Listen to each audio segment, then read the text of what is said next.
मेरा नाम चंद्रज्योति सिंह है। मेरा यूपीएससी परीक्षा में 28 रैंक आया है। मेरे पिताजी आर्मी में रेडियोलॉजिस्ट थे, वो अब रिटायर्ड है। मेरी माँ भी आर्मी में ही थी, वो भी अब रिटायर्ड हैं। मैंने अपना ग्रेजुएशन हिस्ट्री में किया सेंट स्टीफेंस कॉलेज से।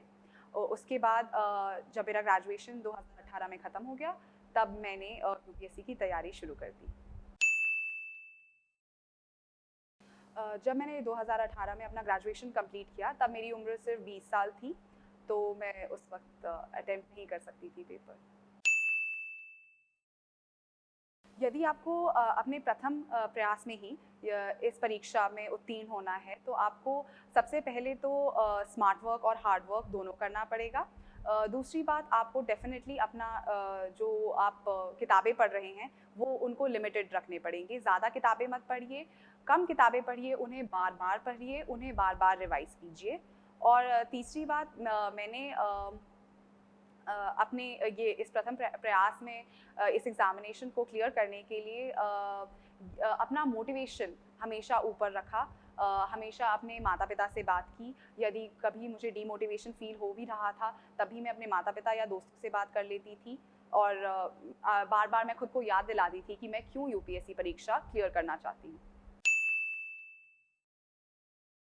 मुझे सबसे पहले तो फोरम आईएएस के बारे में जब अनुदीप दुरीशेट्टी सर ने फोरम आईएएस के बारे में काफ़ी बात की थी, तो सबसे पहले वहीं से पता चला। उसके बाद सेंट स्टीफेंस कॉलेज से मीनल करणवाल जी थी, उन्होंने भी फोरम आईएएस के बारे में काफ़ी कुछ लिखा था। तो मुझे टॉपर्स के टेस्टिमोनियल से ही फोरम आईएएस के बारे में पता चला, और फिर मैंने फोरम आईएएस में मेंस गाइडेंस प्रोग्राम और एसए गाइडेंस लिया। मुझे फोरम आईएएस के एमजीपी प्रोग्राम के बारे में काफ़ी चीज़ें अच्छी लगी। सबसे पहले तो प्रॉम्प्ट चेकिंग मैं कहूँगी। 10 दिन या 12 दिन के अंदर आपकी जो टेस्ट कॉपी थी, जो आप अपलोड करते थे या आप इधर आके सेंटर में लिखते थे, वो चेक होके आपको मिल जाती थी। दूसरी बात, काफ़ी अच्छी चेकिंग, रिमार्केबल चेकिंग मैं कहूँगी, बिकॉज़ एक से छोटी गलती पे वो आपका ध्यान उधर ले जाते थे और आपको इम्प्रूव करने का मौका देते थे। और थर्डली मैं कहूँगी, क्वेश्चंस आर मतलब डेफिनिटली मतलब उनका स्टैंडर्ड बहुत अच्छा था। तो ये 3 चीज़ें मुझे मेंस गाइडेंस प्रोग्राम में अच्छी लगी। फोरम आईएएस में दूसरी चीज़ों के साथ-साथ सबसे बड़ी चीज़, जैसे मैंने कहा, चेकिंग तो है ही, बहुत अच्छी चेकिंग। छोटी-सी छोटी चीज़ पे वो मतलब आपको reading you will find there. And मतलब आप मतलब you can't miss out on anything really. मतलब अगर आपने थोड़ी-सी भी गलती की है, तो आपको पता चल जाएगा कि आपने गलती की है, और आपको वो बिल्कुल सही मार्क्स देंगे। और आपको इम्प्रूव करने का भी बहुत मौका मिलता है। एंड देन अगर आप 2 अपने टेस्ट पेपर्स फोरम आईएएस के अगर देखते हैं, तो आप खुद अपनी इम्प्रूवमेंट देख सकते हैं। एसए के लिए मैंने 2 टेस्ट सीरीज़ जॉइन की थी, फोरम आईएएस उनमें से एक था। पहले एसए टेस्ट सीरीज़ जॉइन करने से भी पहले मुझे लगता था कि मतलब मेरी एसए अच्छा ही हो जाएगा, because I have studied in English medium, तो मतलब एसए तो कोई भी लिख सकता है, राइट? लेकिन जब मैंने मतलब असली में अटेम्प्ट करना शुरू किया टेस्ट सीरीज़, तब मुझे पता चला कि कैसे प्रॉपर एसए लिखा जाता है। थोड़ा बहुत आइडिया तो पहले से था, लेकिन एक्चुअल में what UPSC is expecting from you, वो आपको टेस्ट सीरीज़ जाके ही पता चलेगा। और इसमें फोरम का बहुत बड़ा हाथ रहा है। प्रॉपर स्ट्रक्चर मतलब पता चला, क्या एक्सपेक्ट कर रहे हैं। Even tiniest of grammatical errors भी मतलब फोरम ने चेक करके बताया कि कैसे you should not begin a sentence with however, and every detail was taken care of by forum IAS. History option मैंने इसलिए चूज़ किया क्योंकि मुझे हिस्ट्री से बचपन से ही प्यार है। और मतलब बचपन से ही मुझे हिस्ट्री अच्छा लगता है सब्जेक्ट, और तभी मैंने ग्रेजुएशन में भी परस्यू किया। लेकिन मैं ये भी कहूँगी, यदि आपने ग्रेजुएशन में नहीं परस्यू किया है, तो आप सिलेबस देखिए। अगर आप इस सिलेबस को मज़े से पढ़ सकते हैं और इससे बोर नहीं होंगे, तो मतलब आप ये हिस्ट्री ऑप्शन ले सकते हैं। और ये बहुत ही इंटरेस्टिंग ऑप्शनल है, क्योंकि मतलब आपको ये एक डिफरेंट पर्सपेक्टिव देता है on the world, right?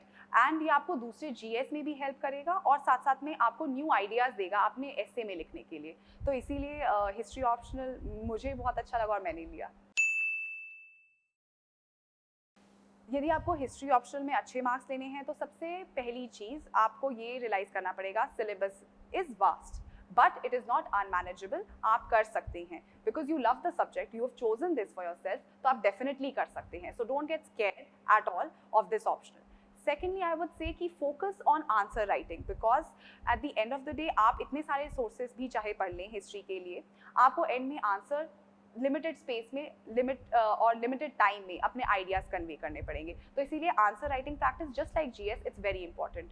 Thirdly I would say that focus on the map and don't think कि आप एंड में जाके मैप कर लोगे और आपको मार्क्स मिल जाएंगे. ऐसा नहीं होता है. बहुत सारी साइट्स हैं, हर साल यूपीएससी ऐसा लगता है मुझे नई नई साइट्स निकाल के ढूंढ के लाते हैं वो, एंड उनके डिस्क्रिप्टर्स भी बहुत कंफ्यूजिंग होते हैं. अगर आप देखें हिस्ट्री ऑप्शनल में तो they just right N ancient inscriptional site, and अगर आपने अच्छे से प्रैक्टिस नहीं किया हो तो आपको नहीं पता चलेगा इतने वेग डिस्क्रिप्शन के साथ.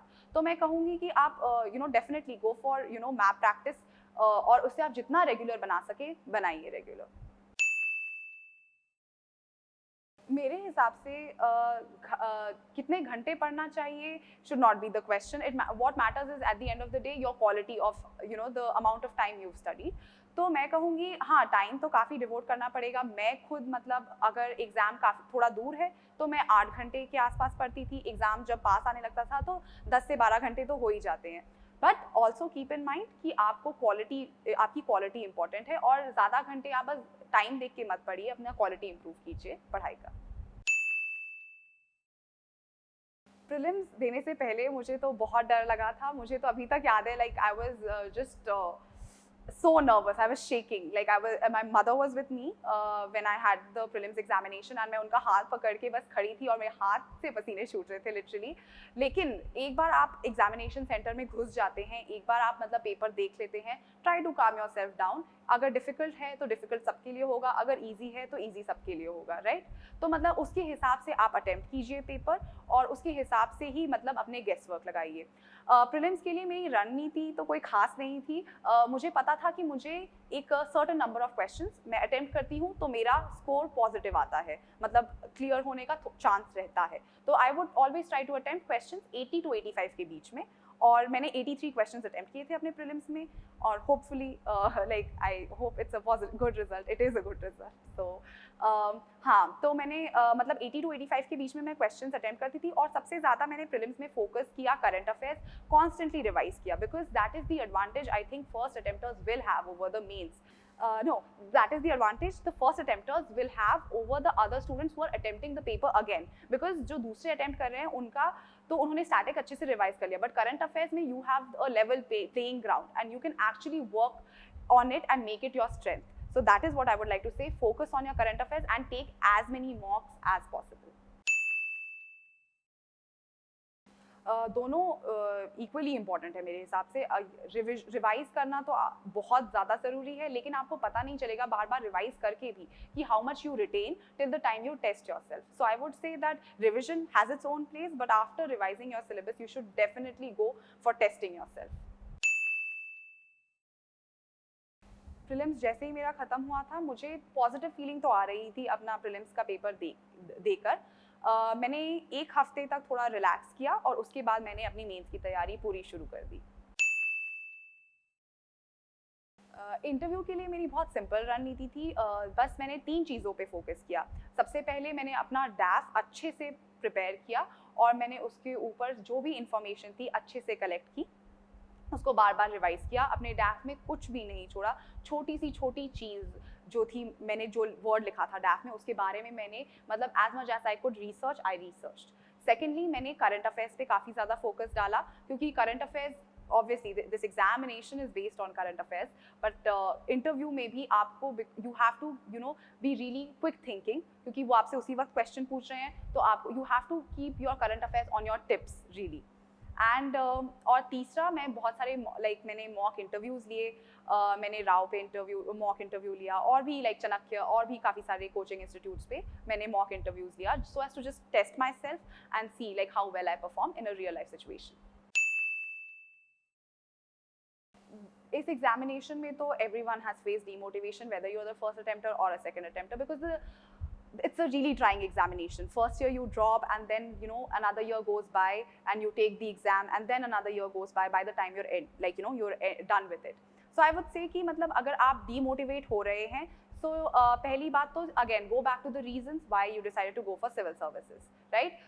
मेरे जो रीजंस थे मैं उनको बार बार सोचती थी कि क्यों मैंने ये चूज़ किया। पहली बात जैसे मुझे अपने पेरेंट्स से मैंने सीखा है कि वो आर्मी में थे, तो मैंने उनके देखा है देश के लिए कुछ करते हुए, तो मैं भी उन्हीं के मतलब फुटस्टेप्स में सॉर्ट ऑफ चलना चाहती थी, कुछ अपना बिट करना चाहती थी। और दूसरी बात अपने पेरेंट्स को भी प्राउड करना चाहती थी। तो जब भी मुझे लगता था कि I am done, like I am tired और मेरे से नहीं हो रहा है, तो I used to go back to my motivators which were my parents in every way, like from inspiring me to supporting me to everything. So definitely they were my biggest motivation. And secondly मैं कहूँगी अपने साथ don't be too strict or too lenient. I would say strike a middle path, because if you're too harsh with yourself you'll just end up getting demotivated more and more. And if you're too lenient with yourself, there's no point of preparing for the examination. So strike a middle path. Know that agar aapke kam score aa raha hai, there's always scope to improve, and this is not your final examination. You will do much better. I also did really bad in my mocks, I remember.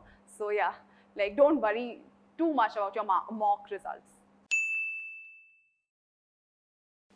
Gee, definitely, like if they want to pursue civil services, definitely I would recommend Forum, because I had a great experience with the mains guidance program and the essay test series, so I would definitely recommend it to them.